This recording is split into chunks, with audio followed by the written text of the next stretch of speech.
Well, welcome back, listeners. We see you've arrived before Gaston and his angry mob. Come right in. There's much to discuss as we continue exploring Beauty and the Beast, this time talking about the music and stagecraft. But before the last petal falls, if you could like, follow, and subscribe to us on all major social media platforms to stay up to date on news and reviews from here in Michigan and the larger theater community, that'd be greatly appreciated.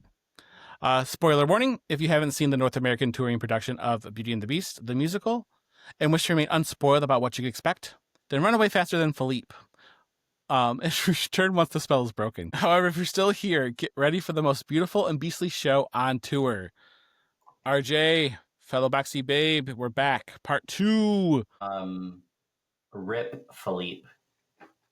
Rip Philippe. And the dog stool. One of my favorite lines from Beauty and the Beast, and unfortunately now you all have to hear the story. One of my favorite lines, and I will walk around frequently and say it. It will be one of my favorite catchphrases is sit in the master's chair, pet the pooch. And they said sit in the master's chair, and I was like, they can't say pet the pooch, there's no dog, and they didn't. And I was disappointed. That was my one thing. I'm like, I want that, you have to say sit in the master's chair and pet the pooch. It goes hand in hand. I mean, come on, that's a classic line. I mean, I understand. If they were going to take out the wolves, they were going to take out the pooch. But the pooch deserves to stay. But how do you do the pooch? I think that's interesting. If we're talking about stagecraft here, how do you pull off a magical stool pooch on stage? That's probably extending the magic a little too much. A literal dog. Touche. So those who are just joining in, last episode we talked about the story and the acting of Beauty and the Beast, the classic story that we all know and love from Disney's 1991 animated film, or the live action version, depending on what your favorite iteration is. But Belle goes to live with the Beast, falls in love within 3 days, and boof, Bob's your uncle.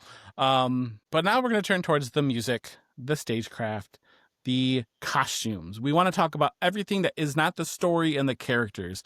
And so even though last episode we talked a little bit about the music, RJ, I'm going to throw this back to you because you are our music man. This is the same exact music, most of it, from the animated film.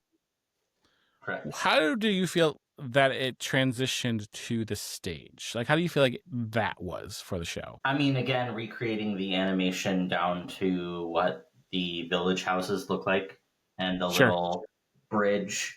Very cartoony, very chic in its own light. Helped assist with the relatively small ensemble that the show had. Although I guess I shouldn't say relatively small because there was a dozen of them about. I think it was pretty. It felt small because a lot of times it was just the men and then it was just the women. Very rarely was everyone on stage at one time. But I digress. The music, the key songs, the pieces that everyone expects. I mean, from the moment that the prologue hits, which I didn't realize that there was such an introduction prior, a little bit of an overture prior to the prologue. So that threw me a little bit, but I also understand because it gets people excited. You hear the upbeat tunes and you're like, oh my gosh, it's starting. Rather than the kind of spooky narration immediately, right? That you don't want to lose that because, as we all know, even though a show starts at a certain time, it takes a good 5 to 10 minutes for everyone to sit their butts down, if not longer than that, and just kind of clear the air and clear the space. And you don't want to lose that original narration 5 minutes in. So, but I feel like all the songs were very true to the films. Obviously, there are some songs dependent on the variation. There are some that weren't in the animated, some that weren't in the live action, and vice versa. There were some that were originally in the original Broadway production that didn't make it all the way to this touring production. So, yeah, some interesting choices. But I wasn't particularly upset with any of them, except maybe one. But For a second there, I did not know where you were going when you were just like, yeah, the sets. And I was like, oh, he misheard me. And now I look like it. And then you brought it back to the music. And I was like, okay, wait a second. We got there. Because I was like, oh, he thought I was talking. But yes, I think like if we're going to talk about the music, I think we do have to talk about that opening overture. I also wasn't expecting that. Again, as somebody who wore out 3 VHSs of Beauty and the Beast in his lifetime, bought the special edition DVD, probably watched that more than times than I would like to admit. And if you looked at what I watched on my Disney Plus account, would probably be quite embarrassing. All that to say, I was expecting it to just start with the prologue because that's what the story does. It starts with the prologue in the films. And so when like as soon as the screen, because when we walked in there, it has the promotional image of Belle and the Beast and all the roses as the dress. And so when the roses started spinning, I was like, oh, we are going into the prologue. It's starting. And then those roses kept spinning. And I was like, okay, when is this beginning? Because it was not just an instantaneous start. But I think what you said is very interesting too, because for anybody who was there that night, and I'm sure it's been like that every time, every show, it was the longest queue to get into the theater that we've had for a show ever since doing this. And then maybe that's a bold statement to be making, but like there was legitimately probably a good 5 minute wait before you even got your ticket scanned, before you even got into security, because there were so many people there to see Beauty and the Beast that it makes sense that there was a little bit of that wiggle room before the story began. Yeah, like a natural built-in buffer, which I'm sure is much like any other overture, but all the nature of haha the beast. Um, like you know that this show is bringing in children, you know that it's bringing in families. While I do not have either of those things, I know just based on the people around us that it is a feat to crawl across people in pitch darkness with 3 children and the drinks and the toys and the food and like and then find your seat in the darkness. And so I do think it was a generous amount of time, and probably an intentional overture choice. Even in the intermission, it was a longer intermission than normal, and people were still getting back late. Well, and you had the merch line. Like there have been some shows where you don't see anybody buying anything, but Correct. leave it to Disney, right? Like you're going to have great merch. You're going to have a long line. You know that. And as someone who's worked a Disney show, when I was living in Grand Rapids, I worked Aladdin, and you just know it's going to be probably twice as long at intermission.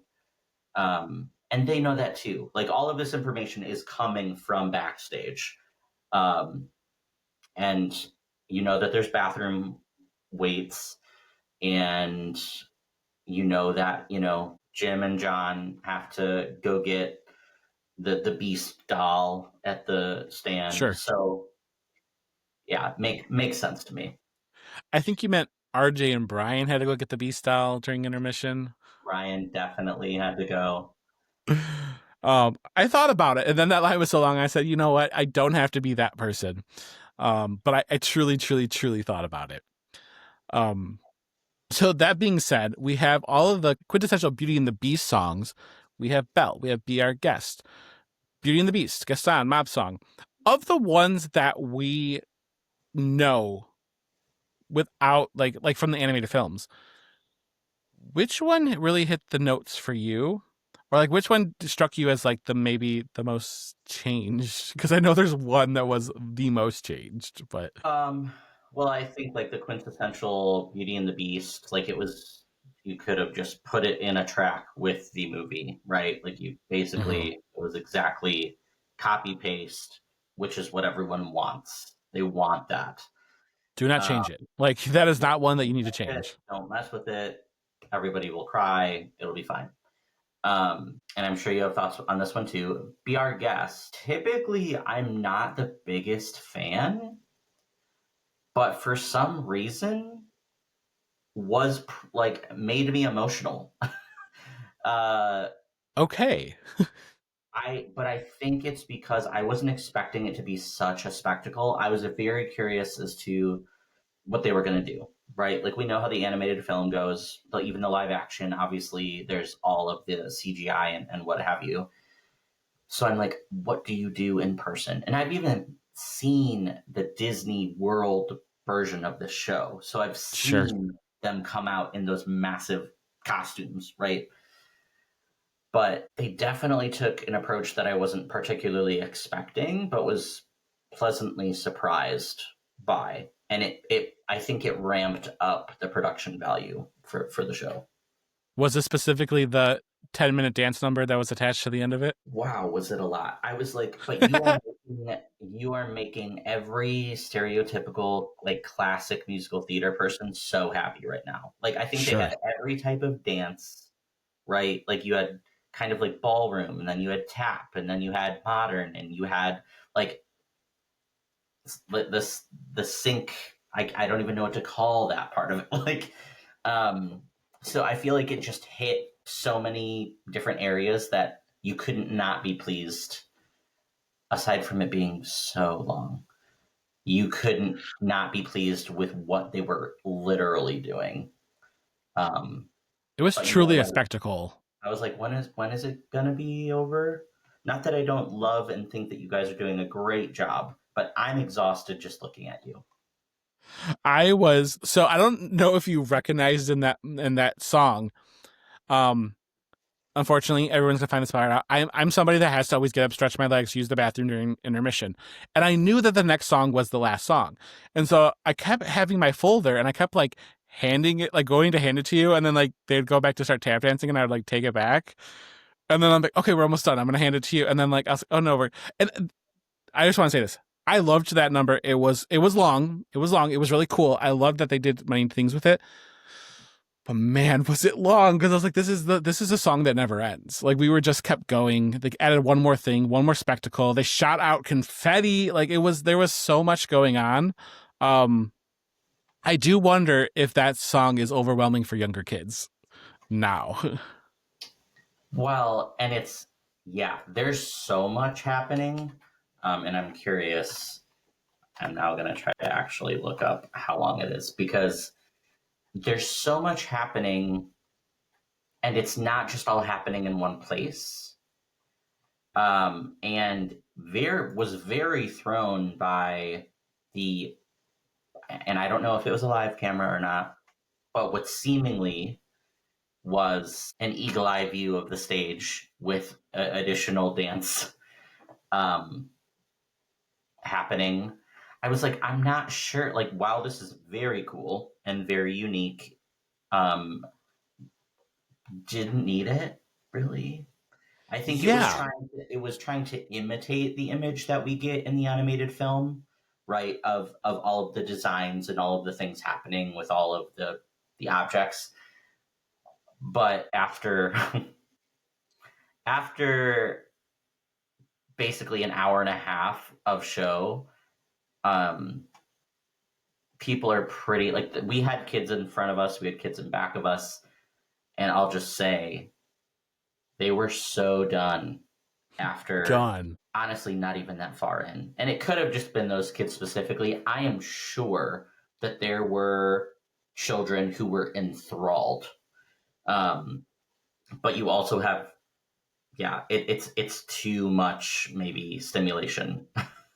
For So sure. I do think it was way more for potentially the parents than the children. Correct. The only part that was for the children was indeed the streamers, the confetti that they, Yep. took home with them, which I feel like every single show that we see lately has that. I'm not particularly upset about it. It's just a fad, I guess. Take a Your little bit of sister Broadway home with you. your sister would have lost her goddamn mind. Oh, yeah. Yeah. I'm pretty sure. I mean, what? Moulin Rouge. I'm trying to think of other shows we've seen that have it. And Juliet. 6 and Juliet. Um, There's a yeah, lot. and I was waiting. I was just waiting for it. I was like, all right, so when are they going to shoot the stuff? I was actually blindsided by that. I was not expecting that. But then again, I wasn't again I knew from talking with Harry Francis who plays LeFou that there was a tap number, and I was like, okay, but where's the tapping? Like I was like waiting till the song. I was like, when are they tapping? They've reached the end of the song, and then it started, and then they did the synchronized dancing, and then there was streamers. I was like, whoa, we went on an adventure. But I do think that this is interesting because it's not the only song they expanded on. Gaston also had a lot more acrobatics and a lot more dancing. There was like a bigger number at the end of that attached, which definitely made it feel again more of a spectacle for the show, more theatrical, which was also something I wasn't expecting. Yeah, they just, because I think you do, otherwise it is copy and paste of the movie, right? So you Sure. have to make something different that gives it that theatrical feeling. And what's more theater like than a whole lot of tapping and choreography? For sure. For sure. Of the songs that aren't in the animated film that are still in the show, so we kind of have Home, which is a big one. We have, If I Can't Love Her. There's quite a few different ones. Which ones kind of spoke to you? I'm just going to throw this one out here. I was actually pleasantly surprised by Home. I thought that was kind of beautiful from Belle. Yes. And my memory might be completely failing me, or maybe I blacked out because it was so beautiful. But I don't think they did the full version. They did not. And that is one of my favorite songs, Broadway songs, period. And Really? so I was pretty sad that they only do like literally a stanza. I understand why, but uh, just a very different placement because the original happens way at the beginning where she's contemplating. Technically, she's contemplating, like, am I stuck here forever? Right. And basically, all we get is a very, very minuscule glimpse. Correct. But we still get a change in me. So, I get you can't have like too many power ballads. Except you love the power ballads. I do. Well, and I've sung them all. So I'm always curious to hear how artists will attack them, basically. So it's for entirely selfish reasons, but um, yeah, still obviously plenty to digest. But what's interesting about this show too is how many songs they actually cut out. And the only reason I even recognized it was because we saw a local production of Beauty and the Beast. And so I knew that there were some songs that weren't showing up there. And then they even talked about how they cut some of them out. One of the ones that Harry Francis mentioned is the Maison de Lunes, which has Monsieur d'Arc, Gaston and LeFou. That was cut. There was a Beast song in between Gaston and Be Our Guest that was cut. Like there's quite a few songs that they cut. And in my head, I'm just like, okay, obviously that's for time. But do you think that's also for like the story structure or just like to keep the pacing tighter? Yeah, pacing for sure. Because what happens, and honestly, I just feel like I experienced this doing the show I was in. You have so many songs that are in separate scenes, which then requires you to basically change the entire stage based on that one song. And there's not really any dialogue that's happening. It's just back to back to back song. So we're going from the village to the castle to the woods to the castle to the village.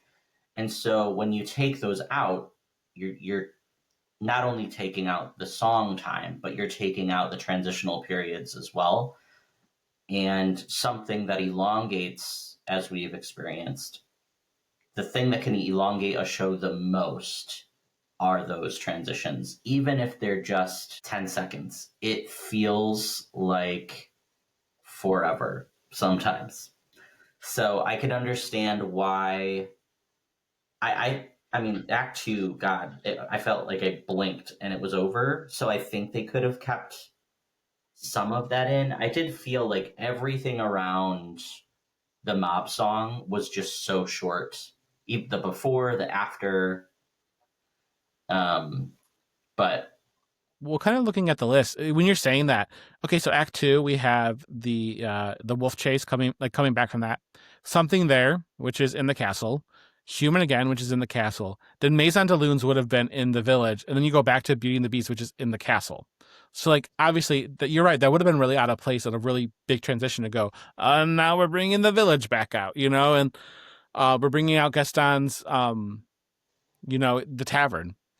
Um, but if you look at it, it actually is because I don't remember between Beauty and the Beast and the Mob song there being both a reprise to "If I Can't Love Her" and a change in me from Belle. Like both of those feel like that was I feel like that was eliminated this time completely, or maybe there was hints of it, but there wasn't like a big Yeah, there was no. I don't think there was like a song. It just felt like a transition. yes. Which, yeah, again, that's the That's way that things showbiz. go, I guess. um, so kind of switching from the music, let's talk about the staging. RJ, I know that we're not the biggest fan of digital screens. Did you think that they utilized the digital screen well with the rolling pieces in and out for Beauty and the Beast? I would say yes, minus. I could not get over the wolf scenes. Like I do not understand it at Yes. all, at all. Yes. Um, the not even just like why, but like the projections that they chose.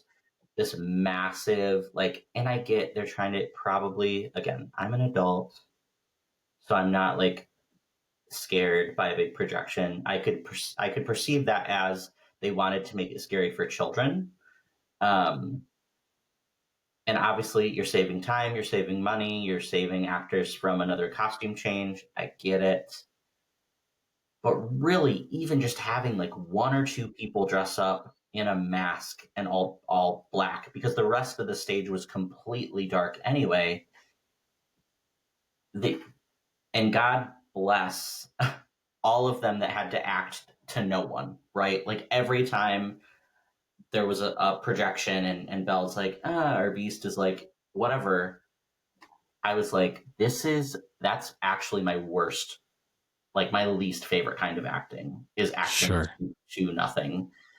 And so at Disney, what the heck? Out of all the choices, there were just some like mind blowing moments, and then there was that, and you get stuck Yeah. on it. Like when But that every time that front screen rolled down for a I was scene, like, like oh, either here we go. Here we yep, go. like the wolves or like the knocking on the door. And also don't know if it was the angle we were sitting at, but I was Yeah. just like, this doesn't feel the way that maybe it should be feeling. Well, but that's a good point too, though. So like maybe they were trying to make it more accessible for people sitting in the balcony. Like we were, what, 15 rows from the front, maybe less, and Yes. so everything felt massive on those screens. It just was the whole when the whole screen is one wolf. I'm like that. Okay. Right. Um. It didn't fit the characters then because they were so small, the wolves were so big. Yes. And also the way that the film screen went in front of them, it was hard to even like see the people on stage. Like it was like almost like looking between like a haze. It was a very literally at one point I remember thinking, is my eyesight going? Because I think they hadn't even ever brought up the screen yet. And so I Mhm. was like, why am I watching this behind a screen? Um, Yeah. because I'm not even sure that they were utilizing the screen. They just hadn't brought it up or down yet. Yes. Um, and I was like, oh, I really hope this is not how this whole thing, like, that was my initial fear. I was like, oh no, we're using screens. And not just one. There was, what, two, three Yes. that were stacked on top of each other. And again, I get the effect. I get we're in the world of digital and technology, and that's great. But when everything else wasn't, it was just so hard. Even the door, I could get over the door because it was like 3 seconds of a knock. I get you don't want to roll something on and off or drop something on and off for that, but you're dropping a screen anyway. So, Yes. And also the way it was is that there was a screen like the projection on the back. Like they could have easily had him go up to the back of the screen because it also had the castle door. correct. And so I was like, granted, I know that means your back's to the audience, but I think that would have maybe felt more imposing because like the door was so big, he was so small, you're going to a place you don't know. But when it was up front, it was hard to really. There's a few times I was like, I don't know what's going on. Like I know that Gaston's going to knock on the door, and I know that's supposed to be Gaston, but it was really hard because the lights were so dark. The projection was, again, it was hazy and at best sometimes, and so it was really hard to make out like what's going on here and what am I supposed to be seeing. Yeah, it was. We got used to it, but definitely not my favorite decision of their staging. I do have to give it to them though for the rose. That rose was beautiful. I think part of it was also projection. Um, but I was in love with that rose. I thought, man, I need to get one of those for my house. That was gorgeous. But really, there wasn't much of a set pieces rolling in and out. But that piece with the rose, I was in love with. Yeah, I think the rest of the set, obviously, like very practical, right? You needed a staircase, you needed something to allude to the enormity of this castle, and obviously, like it's a tour. You can't bring 17,000 set pieces with you. And Unless you're a those fan of the opera. alone, well, then you have three trailers. But Yes, most shows don't, unless you're Hamilton. you're right. And so, yeah, the rest of the set that they did have, I did enjoy. It was nothing crazy. I liked the beginning. I liked the village. I liked her house. And we had a little bit of both, right? We had the projections, we had the gate, we had things like that. Um, but I also understand that they probably had to throw most of their budget on the special effects, Correct. and those they did wow me. I was impressed. They did bring the Disney magic Yep. immediately from the get, and I was not expecting that at all. I mean, I was expecting the opening, but not to the degree of which they did it. When the enchantress pops up out of I like the was, I was like, mind blown. what? Yeah, Like, is this a lift? Is she on, like, I don't want to say too much, even though I know we're giving all kinds of spoilers, but I'm just like, how? Like, immediately after the show, I didn't look it up, but I was like, I would like a backstage tour, please. And I would like to know correct. all of your secrets. And I know no one will share them Correct. with me, but I want to know them. So if anyone from Disney happens to listen to this and be like, we'll show you, we will do a whole podcast on it because I'm down. I'm even things like when the beast was transforming back into a human at the end, and then he was like floating, and then all of a sudden he like flipped over. I was like, first off, that man and that like, good luck to that man in that harness. Like, what the hell? That had to be hard. But there was like, I was like, how are they gonna pull this off and make it look like not cheesy? Like, because that's in my head. I'm like, it's gonna look cheesy when you're pulling the things off of him, and it did it. It literally felt like magic, and I was like, there's no way to do that, but they did. Yeah, I mean, man, I was trying to analyze the shit out of that. I was like, okay, so they brought that thing forward. Maybe there's like a pole in the center because it's kind of like split, and maybe it's like on a rotating like pivot, and that's how it's happening. And I was like, but really, I have no idea. I have no For idea. sure. I mean, some of it too, I was trying to figure out because like Chip is rolled out on a cart. It's using theater magic with mirrors to do it. But the thing that was blowing my mind was that the mirrors that they were using, or whatever technology, was actually perfectly reflecting the people's bodies to the exact degree that they were at. And I said, that's near impossible to do and make it look good. And I was like, that is just wild to me. Like, those technical aspects of the show were chef's kiss. They were fantastic. And that's what the people are coming for, right? Like you from the get go. I mean, within 3 seconds of that prologue, people were gasping. They were astonished. The costume changes, ridiculous. Like, get out of here. Are you Mm-hmm. kidding me? Yeah, Um, because so many things can go wrong. And obviously, these people do it for a living. They have teams of people ensuring that this goes right. But it still can go wrong at any literal moment. And it just makes you appreciate what's in front of you because it is magic and to make it happen, it takes work. speaking of the costumes, real quick, I know we're running out of time. I'm sorry. I'm gonna let, but like the costumes themselves, I wanted to talk about them because while they were inspired by the Disney films, they were not replicas. What did you think about those costumes? What's coming to mind specifically is Mrs. Potts' dress and Belle's ball gown. Yes. So Mrs. Potts, I think I was just honestly astonished the whole time. I was curious what mechanism or what lift or what how her arm was staying the way it was for so long. I'm sure there's a contraption under there. For sure. Um, but also I enjoyed. I thought it was a good blend of the animated and the live action, while modern, because I did think that they were all modernized. Correct. And then obviously Belle's dress too. You can't change the coloring, right? The Right. traditional gold and yellow.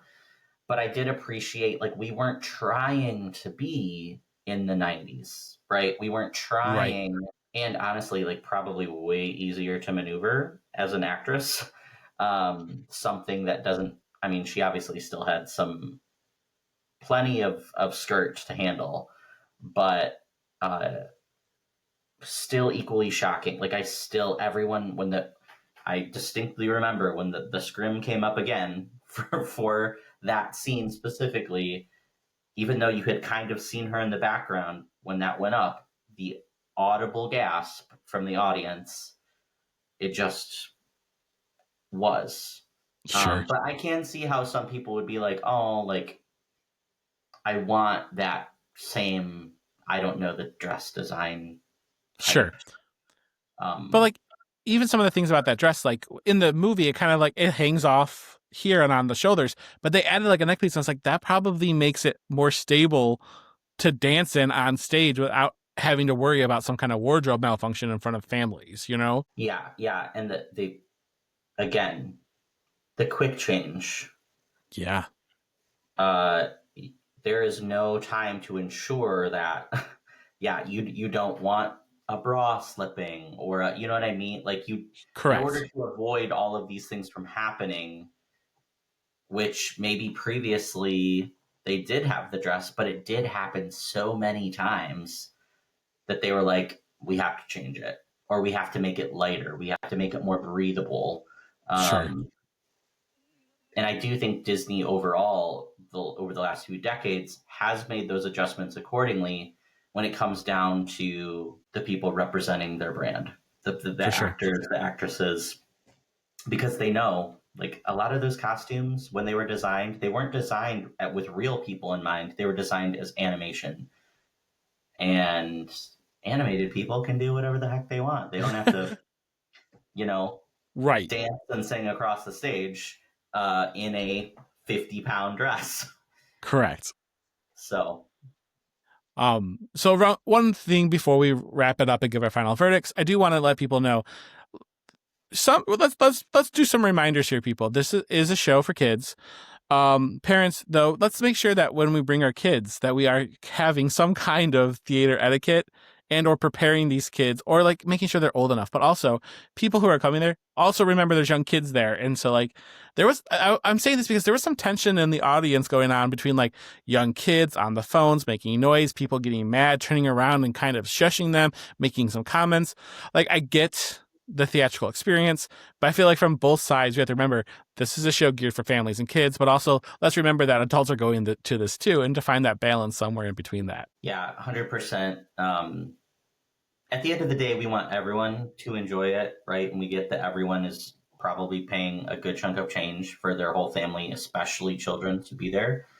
Um, but yeah, just be cognizant of, like, does your kid even want to be there? I'll just say, like, there were plenty in the audience that audibly children were begging their parents to leave, not because they Yes, didn't like it, but just they weren't. It was not their thing. It was very clearly, and the parents stayed, and it did make it incredibly distracting and difficult for everyone surrounding those folks. Um, and you just don't want to be that person, right? right. Like, on either side. I don't want to have to tell anyone how to discipline their children, but I also want to be able to enjoy what's in front of me. So everybody have a little bit of grace with everybody else, and just know we're all here to have a good time. And also, don't let your kids watch YouTube during the show. Like that's my one. Like Don't It let them was watch YouTube. it was brutal. It was brutal. And I'll just say, as someone who's worked in front of house before, if you have a problem with another patron, that's what I used to call them, us, uh, do not hesitate. Your ushers and your front of house staff are there to support you. Literally, that's their job. So even if it is during a show, I know that's uncomfortable, but like they will handle it. Sure. That way, you don't have to be. It doesn't become something that it shouldn't be. And there were a few moments where I was like, "Oh no." Yeah, same. So they do have security for a reason. They do have ushers for a reason. At the end of the day, that pre-show announcement. Please turn off your cell phones. Not just because we don't want you taking photos. That used to be the mantra. Now it is, we don't want people texting, we don't want people calling, we don't want people on the internet, because it is distracting. The light is incredibly distracting, not only to people around you, but if you look down from the balcony, you see a sea of phone. Yeah. If there are phones, right? So it is just a friendly reminder to all of our fellow theater goers, no matter what age you are, um, please refrain from phone and watch utilization. I know some people I've seen just like sit on their Apple Watch, the entire show. Like, I get you're checking if your phone goes off or if you're checking the time, whatever, but just be aware. That being said, how would you kind of score this show? Letter grades. Uh, A. Okay.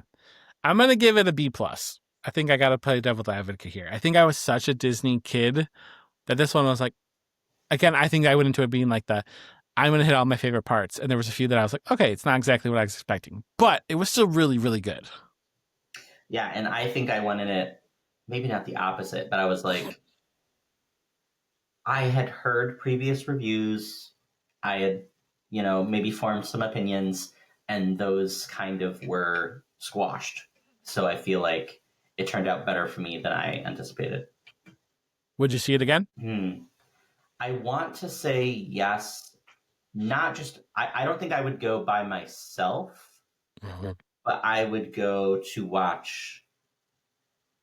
I would go with like family, or I'd go with young people.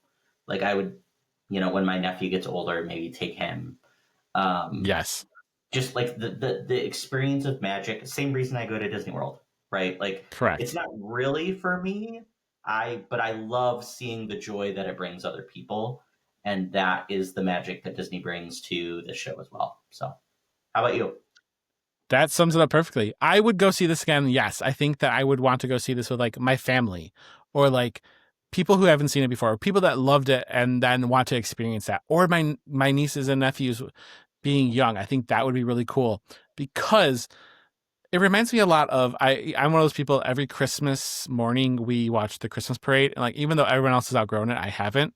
But like the Disney Christmas parade feels special for a reason, and that's what I got from this Disney experience. Only being my second one, this felt special and something that I want to share with friends and family who would also be really geeked to see it. 100%. So with that, we have concluded our part 2 discussion of Beauty and the Beast, but stay tuned for future episodes of the Box Seat Babe podcast, where we'll be discussing shows both here locally and on Broadway.